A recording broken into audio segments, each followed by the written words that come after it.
દોસ્તો, કૂવાની સબમર્સિબલ મોટરને કઈ રીતે રિવાઇન્ડિંગ કરવી, એને કઈ રીતે બાંધવી અને કેટલા સેટ બનાવવા, કેટલી કોઇલ બનાવવી અને કેવી રીતે ચલાવવી અને કઈ કઈ ખામીથી તે મોટર બળી જતી હોય છે તે આ વિડીયોમાં તમે જાણશો. તો દોસ્તો, સૌથી પહેલાં આપણે રિવાઇન્ડિંગ ચાલુ કરી લઈએ. તો આ રીતે કોઈપણ એક સ્લોટમાં પેપર નાખી દેવાનું છે અને ગણતરી કરી દેવાની છે 1 થી 8, યાની કે 8 સ્લોટ વચ્ચે ખાલી છોડવાના છે અને 1 થી 10મો આપણી કોઇલ પહેલી ફિટ થશે. તો આ રીતે વચ્ચે 8 સ્લોટ બચે છે અને 1 થી 8 સ્લોટ એટલે કે 1 થી 8મો અમે પેપર લગાવી દીધો છે. આ સ્લોટ પેપર લગાવી દેવાના છે અને આ રીતે 4 કોઇલનું એક ઝુમખું બનાવી લેવાનું છે. 2 નાની કોઇલ હશે અને 2 મોટી હશે.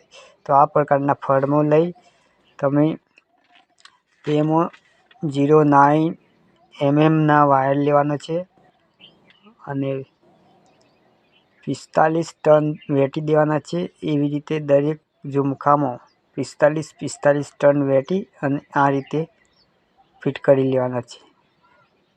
તો હું બતાવું તે પ્રમાણે તમે કરતા જશો તો મોટર તમે રિવાઇન્ડિંગ શીખી શકો છો, એ પણ ગુજરાતીમાં. તો આ રીતે 1 થી 10માં અમે પહેલી કોઇલ ફિટ કરી લીધી છે.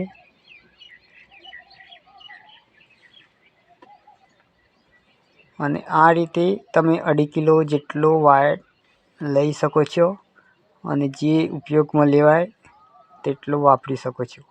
તો આમાં 2.5 કિલો વાયર જ વાપર્યો છે.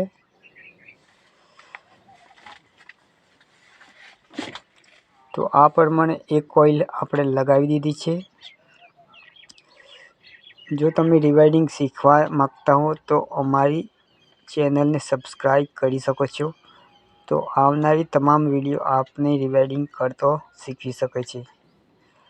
પછી તમારે એક કોઇલ 1 થી 10માં ફિટ થઈ એટલે કે વચ્ચે 8 સ્લોટ બચી છોડી દીધા અને એના ઉપર બીજી કોઇલ લગાવી દેવાની છે. એ રીતે એક પછી એક એકબીજા ઉપર લગાવી દેવાની છે. તો આ બીજી કોઇલ આપણે ફિટ કરી લઈએ છીએ. આ રીતે પેપરનો ઉપયોગ કરવાનો છે. જો પેપરનો ઉપયોગ નહીં કરો તો આપણો વાયર છોલાઈ શકે છે અને છોલાવાના કારણે ત્યાં પેન્ચર યાની કે વાયર તૂટી શકે છે.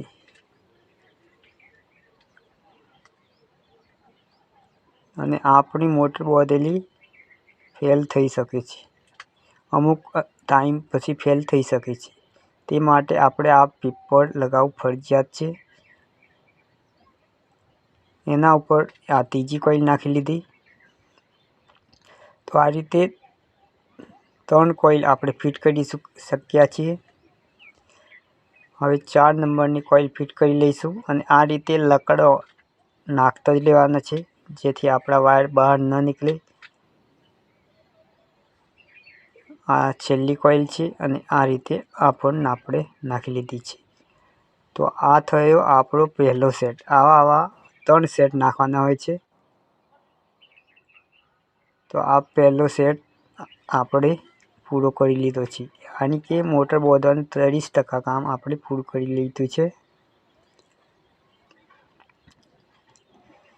હવે બીજો સેટ કંઈથી ચાલુ કરવો તે શીખીશું. તો આ રીતે 2 વાયરને આપણા આ કોઇલના ઝુમખાને એક સેટ કહેવામાં આવે છે અને એક સેટમાં 4 કોઇલ હોય છે. એવી રીતે 3 સેટ હોય છે. 3 સેટમાં આપણે ટોટલ 12 કોઇલ હોય છે અને આપણી મોટરના સ્લોટ 24 હોય છે. એટલે એકબીજાની સામે 2 બાજુ કોઇલની હોય છે એટલે 24 સ્લોટમાં ફિટ થઈ જાય છે. હવે આપણે બીજી કોઇલ યાની કે બીજો સેટ નાખવાનું ચાલુ કરીશું. તો અહીંથી 1, 2, 3 અને 4 સ્લોટ છોડીને આપણે સ્ટાર્ટ કરવાનું છે. તો વચમાં આપણે 4 સ્લોટ બાકી રહેવા જોઈશે. જ્યાં છેલ્લાવાળો સેટ નાખી શકીએ. તો આમાં પણ એ જ છે. અહીં દેખી શકો છો તમે. આ સ્લોટથી ગણવાનું છે અને આ બાજુ 4 ખાલી અને 4 કોઇલ તો ફિટ કરેલી છે, એમ કુલ 8 સ્લોટ ગણાઈ જશે અને અહીંથી પેપર નાખ્યા છે એ 1 થી 10 થશે, યાनी કે વચ્ચે हमारे 4 ખાલી સ્લોટ બચશે અને 4 આપણે કોઇલ પહેલા વાળી ફિટ કરી દઈએ છીએ, એમ ટોટલ ગણીને આપણે 8 સ્લોટ વચ્ચેના ગણાઈ જશે। તો આ રીતે આપણે પહેલો છેડો કાઢ્યો હતો, તે દિશામાં પહેલી કોઇલ નાખતો તે દિશામાં પેલો બીજા સેટનો પહેલો છેડો આવવો જોઈએ। તો આ દેખી શકો છો તમે, પહેલો હતો છેડો એ દિશામાં જ આવે છે અને છેલ્લે વાળો પેલી સાઈડ જવો જોઈએ। તો એના ઉપર હવે બીજી કોઇલ નાખી લેવાની છે। તમે આ રીતે જોઈને વિડીયો જોઈને મોટર બાંધવાનું પોતાના ઘરે જ કામ કરી શકો છો।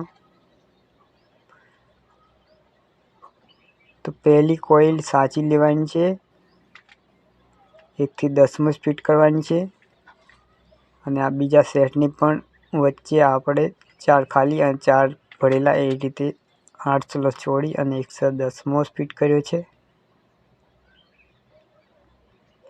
આ રીતે ત્રીજી કોઇલ એના ઉપર અને પછી ચોથી કોઇલ એના જ ઉપર ફિટ કરી લઈશું। એ રીતે આપણું 60% મોટર ડિવાઇડિંગનું કામ પૂરું થઈ જશે અને આ રીતે કોઇલને લોક કરતા રહેવાનું છે, કારણ કે વાયર બહાર ન નીકળે તે માટે આ લાકડાની સ્લીવ અંદર નાખી લેવાની છે, જેને વેજ તમે પણ કહી શકો છો તમારી ભાષામાં। તો આ છેલ્લી કોઇલ છે।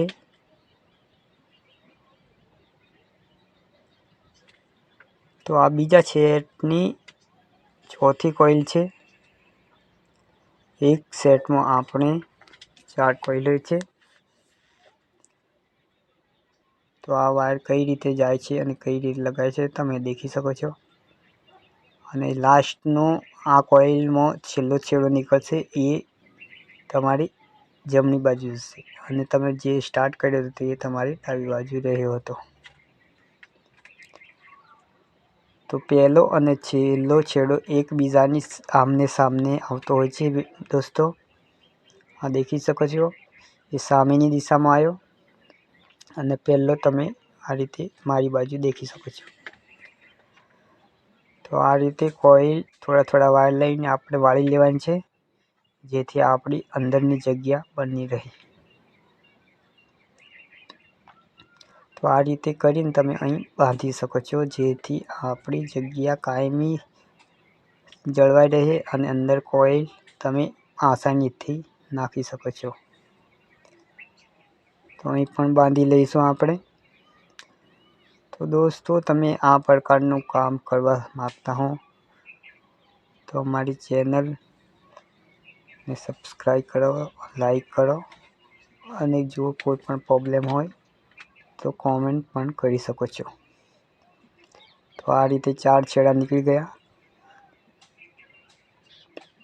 અને બંને બાજુથી આ રીતે વાળી અને કમ્પ્લીટ ફિટ કરી લેવાની છે।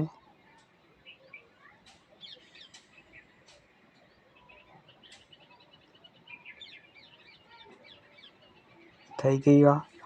હવે આ તમારો યાની કે આપણો છેલ્લો સેટ છે, પણ આમાં પણ 4 કોઇલ હશે અને હવે બાકી અંદર 4 સ્લોટ સામે છે, તો 4 ભરેલા સ્લોટ હશે એટલે 1 થી 10 તમે અહીં ગણી અને નાખી શકો છો। તો પહેલો છેડો આપણી ડાબી સાઈડ રહેશે અને એક સામેની સાઈડ છેડા વગરની રહેશે, એ રીતે આપણે કોઇલ નાખવાની છે।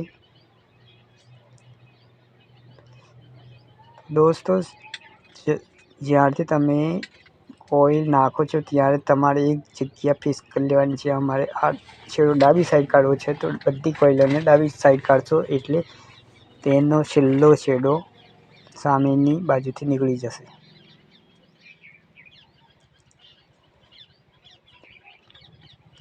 તો આ રીતે આ બીજી કોઇલ એના ઉપર, તો મોટર ડિવાઇડિંગનું કામ કરવું કોઈ અઘરું કામ નથી અને મોટર કયા કયા કારણથી બળી જતી હોય એ બધા વિડીયો હવે તે અપલોડ કરવાના છીએ, જેથી કરીને ગુજરાતી મિત્રો શીખી શકે અને મોટર ડિવાઇડિંગનું કામ કરી શકે અને 2-4 પૈસા કમાઈ શકે, પોતાનું ગુજરાન ચલાવી શકે. તે માટે મેં એક ખાસ વિડીયો બનાવેલો છે. તો આ રીતે આ છેલ્લી કોઇલ છે અને આને પણ આમ ચોડી કરીને નાખવાની છે. તો વાયર એકબીજાથી છૂટા પાડીને અંદર નાખશો તો જ જશે દોસ્તો.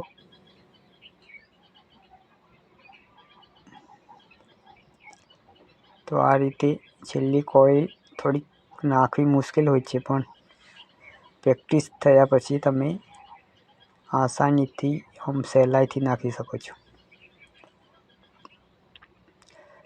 તો આ પ્રકારનું કામ શીખવા જાય તો આંખો મેચીને કામ તમે સ્ટાર્ટ કરી દો, તો ઓટોમેટિકલી દિવસે ને દિવસે તમે શીખતા જશો અને તમારું કામ કમ્પ્લીટ શીખતા જશો અને મિસ્ત્રી કારીગર તમે બની જશો અને પૂરા રિવાઇડર બની શકો છો. તો આ રીતે હવે બધી જ કોઇલોને ફિટ કરીને બાંધી લેવાની છે. તે અંદર જો રોટર નાખીએ છીએ તે કોઇલને અડે નહીં તે રીતે આપણે કોઇલના બધા તારને વાળી અને બાંધી લેવાના છે. તો આ રીતે કોઇલ તમે ભરી શકો છો અને સિંગલ ફેજ હોય તો અલગ પ્રકારનું ડિવાઇડિંગ હોય છે, 3 ફેજ હોય તો અલગ પ્રકારનું ડિવાઇડિંગ હોય છે, પણ તેમાં કોઇલ નાખવાની બધી સ્ટાઇલો એક જ હોય છે. તો આ પહેલો છેડો હતો પહેલી કોઇલનો, એ 2 પહેલી કોઇલના પહેલા સેટના, એ 2 બીજા સેટના, એ ત્રીજા સેટ. તો બધા એ રીતે વાળી દેવાના છે. હવે તમે એક છોડી દેવાનો છે, એક લઈ લેવાનું છે હાથમાં, બીજો છોડી દેવાનો છે, ત્રીજો લઈ લેવાનું છે, ચોથો છોડી દેવાનું છે અને પાંચમો લઈ લેવાનું છે. એ રીતે તમે 3 છેડા લેવાના છે. તો દરેક સેટના એક છેડા આવી જાય છે અને આ છેડાઓને આ રીતે લઈને તમે છોલી નાખવાના છે અને આ બધા 3 છેડાઓને તમે ઓમળી નાખવાના છે, યાની કે કનેક્શન જોઈન્ટ બનાવી લેવાનું છે. તો આ પ્રકારનું કનેક્શન કરવામાં આવે એને સ્ટાર કનેક્શન કહેવામાં આવે છે દોસ્તો. તો વિડીયો તમે પૂરો દેખશો તો શીખવા મળશે. આમાં સામાન્ય વાતનું ધ્યાન રાખવું જરૂરી છે. એક વાર જોવાથી વિડીયોમાં નહીં શીખો તો બીજી વાર તમે દેખો. તો આ પ્રકારની વોટર ટેપ લઈ લેવાની છે અને તેને લપેટી દેવાની છે અને ઉપર પીવીસી ટેપ પણ લપેટી દેવાની છે. આ વોટરપ્રૂફ લીધી છે મેં. તો આ જોઈન્ટમાં ટાઈટ જોઈન્ટ મારવાનો છે જેથી અંદર પાણી ન જાય અને ટેપનો ઉપયોગ બહુ સારો એવો કરવાનો છે જેથી અંદર પાણી ન જાય અને આ રીતે અહીં બાંધી લઈશું. હવે આ 3 છેડા બચ્યા, 3 છેડા આપણે લાલ, પીળો, વાદળી એ રીતે જોઈન્ટ કરી દેવાના છે. એમાં કલર કોડનું કોઈ માન્ય રાખતો નથી. તમે એકાદો લાલનો અને પીળો કોઈ પણ છેડો બદલાય તો જરૂર નથી 3 ફેઝમાં મોટરમાં. તે સિંગલ ફેઝમાં જ ધ્યાન રાખવાનું હોય છે. તો આ 3 વાયરને કેબલના કોઈ પણ 3 વાયર સાથે જોઈન્ટ કરી લેવાના છે અને જોઈન્ટ કર્યા બાદ વોટરપ્રૂફ ટેપ લગાવી દેવાની છે અને ઉપર પીવીસી ટેપ લગાવી લેવાની છે. એ વોટરપ્રૂફ લગાવી લીધી છે દોસ્તો. આ પ્રકારની તમે પીવીસી ટેપ લગાવી શકો છો અને આ બધા વાયરને એક સાથે કરીને ઉપર ટેપ લગાવીને આ રીતે બાંધી લેવાનું છે અને આ રીતે આપણી મોટર રિવાઇડિંગ પૂરી કમ્પ્લીટ થઈ ગઈ છે દોસ્તો. તો તમે દેખી શકો છો કેટલું ફિનિશિંગ આવ્યું છે મોટરમાં. આ રીતે તમે રિવાઇડિંગ કરવા માગતા હો તો ચેનલને જરૂર સબસ્ક્રાઈબ કરજો. અને તમારી મોટરમાં કોઈ પણ દિક્કત આવે તો અગલા વિડીયોમાં આપણે એ વિશે જાણીશું અને શીખીશું. તો નમસ્તે દોસ્તો.